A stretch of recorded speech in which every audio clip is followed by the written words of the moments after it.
This is absolutely massive for the Thunder, and I'm talking about OKC's Robin, Jalen Williams, who is set to take another big leap next year. Fresh off of a career year, a pivotal playoff run, and a championship-winning effort. Today, we're going to discuss what J-Dub did last season, all that he accomplished, what kept him from reaching his ceiling on and off the court-wise, and one area specifically that I think he is going to improve in dramatically, and then what, as a subsequent, is going to make him a more efficient scorer next year. Before we get into all of that, however, just want to say real quick, Gabriel Ebersole with Thunder Digest. What's going on, guys?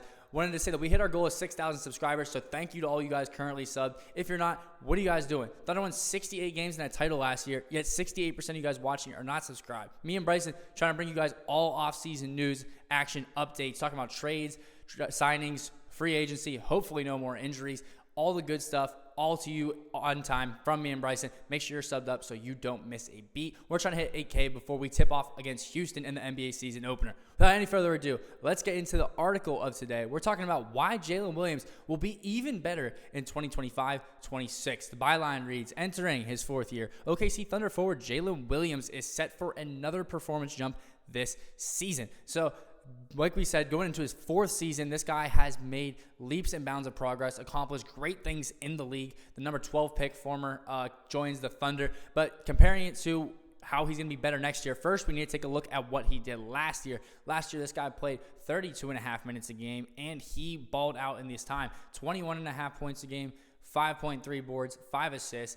Over 2 stocks. This guy was a defensive machine, a great on and off ball defender, and he didn't foul very much, under 3 fouls a game. This guy shot the ball efficiently, talking about 48.5%, 36.5% from 3, 40% from corner threes. This guy does what you need. He's a shot creator on top of that as well.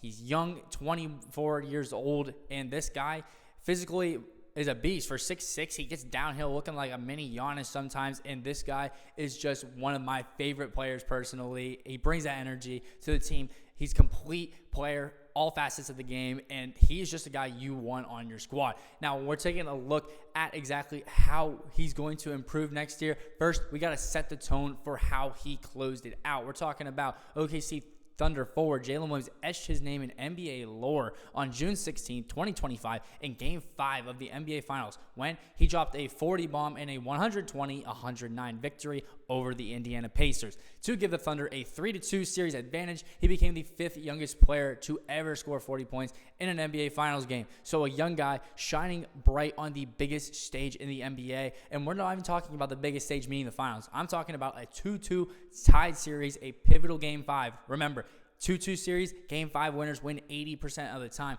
Pivotal game at home, especially, and J-Dub was the best player on the floor that night, shining bright. He went out there and he did his thing, and he showed the NBA world why he deserved that Supermax rookie extension that he got this offseason. I loved the way he played and complimented Shai the entire series, and was obviously a big fundamental reason of why we won that finals. Now, we're taking a look at something that happened in the finals and then also during the whole playoff run. After winning the title, Williams and general manager Sam Presti revealed that the forward would need surgery on a torn wrist ligament. He suffered the injury before the playoffs began and played through the pain throughout the entire run. So, face value, this is our first reason of why J-Dub will be better come next year. This was a guy who finished the year hampered on an injured wrist that ended up needing surgery. It was his shooting hand wrist. So a guy whose splits were undoubtedly down. His jump shot was a little bit out of rhythm, and it was not the exact form that he was used to shooting with. And he said that there was pain in his daily activities whenever this was occurring. So as far as that goes, this 100% would have affected Jalen Williams' play, even though we see him having big games in the playoffs. When we're talking about averages and just how he was playing as a whole, impacted by this for sure. Now, we got to take a look at something else with it. It happened on the last game of the regular season, as we see April 9th game against the Phoenix Suns requiring 28 to 29 injections of lidocaine and then subsequently surgery to repair a torn ligament in his right wrist. So we see Jalen Williams tore on April 9th, and that is once again something very important when you're taking a look at how he closed out this regular season.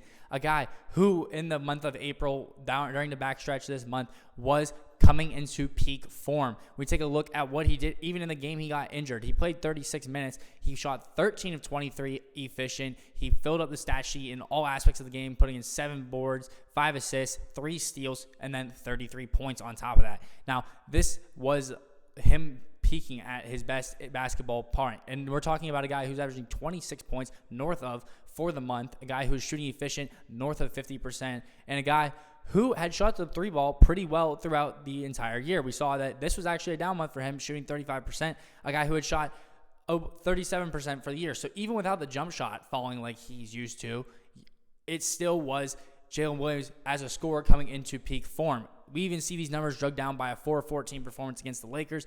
Nonetheless, this was against playoff quality teams, again, the Rockets, the Pistons, and then twice in the Lakers.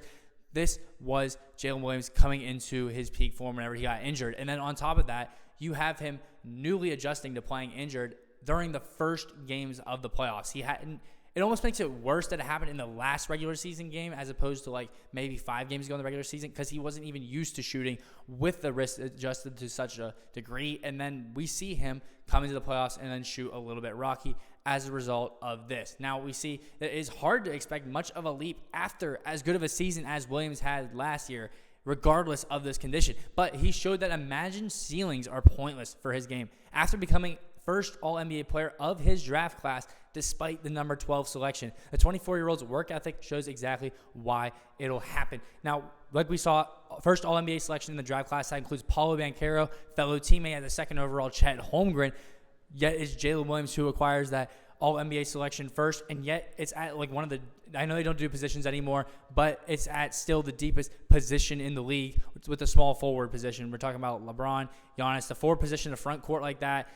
That is where it's been the hardest historically the last couple of years to make that impact. Now, we see Jalen Williams able to break through and make that All-NBA team be throughout his regular season performance. Yeah, the team's wins play into effect of that, but his individual plays on that high level.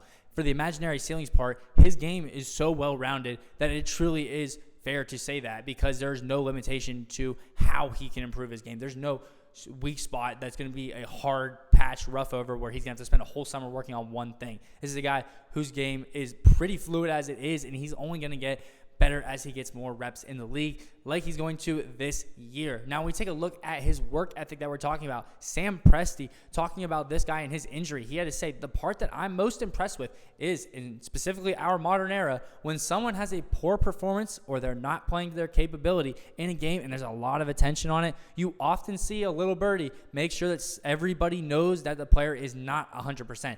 Never happened with this guy, not one time. He powered through. He showed incredible mental endurance and security in himself. That was Sam Presti during the end of the season interview talking about how Jalen Williams chose not to reveal his wrist injury until after they won finals in Game 7. Remember, this was a series that the Thunder were expected to win mostly in 5 games by a lot of experts, analyst picks, betting odds, anything you look at it. Thunder were favored to win that series in 5 games. When stuff got shaky and it ended up being 2-2, when we went up 3-2 and then subsequently lost again, going into a Game 7, Jalen Williams never wavered, never made an excuse. He just went out there and then put it all on the line, and it all worked out for him in the end. And yes, I agree. This speaks to his mentality for 100%. But when you're taking not just that mentality, just you're looking at an impact on the court. This is a guy who in the locker room the teammates want to rally around, because he is showing that nothing comes above going out there and winning the game. He's not out there to make an excuse for himself. He's not even letting anyone else go out there to make an excuse for him. No nonsense approach, gets the job done. And then, like we saw, the year that he's going to improve off of was one that is very, very big. But where can he improve the most dramatically? I agree with this article's idea, and it was something I said coming into the playoffs. Williams went from shooting 42.7% on 3.4 three-point attempts a night in 2023-24, 2 seasons ago, to shooting 36.5% on 4.9 attempts a night last season. So we're talking about going up an attempt and a half per game at the sacrifice of 6.2% on the percentage. Right, 42.7% is a marksman's percentage. 36.5 is about your NBA serviceable mark. Right, Jalen Williams can get back to this point specifically when we're talking about pull-up shooting, which is what we see in the second subsection. Pull-up shooting is definitely a point of emphasis for Williams. Williams shot just 30.4% on 1.7 pull-up 3 attempts per game this season after shooting once again an elite 42.1% on 1.3 pull-up attempts per game the season prior. So the biggest place that Jalen Williams is going to make his impact in improving as a scorer mainly, and improving as a jump shooter, making teammates respect him subsequently in his three-point shot, is going to give him more space to drive to the rim, open up his whole game. Once they sag and double off his drive attempts, more playmaking, and so on and so forth. All of this is going to build off each other if he can shoot the ball more efficiently next season, which I believe he will do. Now, he's going to be in the lab shooting more this offseason, reworking that wrist, and I think that his jump shot is going to come back next season, honestly, better than ever before. It's going to be perfected to a T, and I just can't wait to see how he plays. But when we're taking a look at the year that he has to beat, well, it's a pretty good year that he had as a whole, regardless of anything. We're talking about a guy who made his first All-Star selection this year as a reserve, 2025 All-Star Jalen Williams. We're talking about a guy who made the All-NBA defensive second team, along with Rudy Gobert, Jaren Jackson, guys who are seen as some of the top premier defenders in the league. He's in that company on the All-NBA defensive second team, and then he rounds it out with an All-NBA third team selection alongside Cade Cunningham, the Tyrese Haliburton, James Harden, Cat Towns, and then you see Jalen Williams rounding that out, a guy who has made his impression and is getting his respect in the league already. Last year was a third-year player, a guy who then goes on to win a championship ring on top of that with an iconic performance of his own. How will he build on that next year? The pieces are there. He is going to be able to improve next year, and I can't wait to see it. How many points do you think Jalen Williams is going to average next year? Drop in the comments. This has been Gabriel Ebersole with Thunder Digest. Make sure you're subbed up so we can get you guys in the next one, and you're up to date. This has been Gabriel Ebersole. Pleasure being with you guys. I'll catch you guys in the next one. Peace.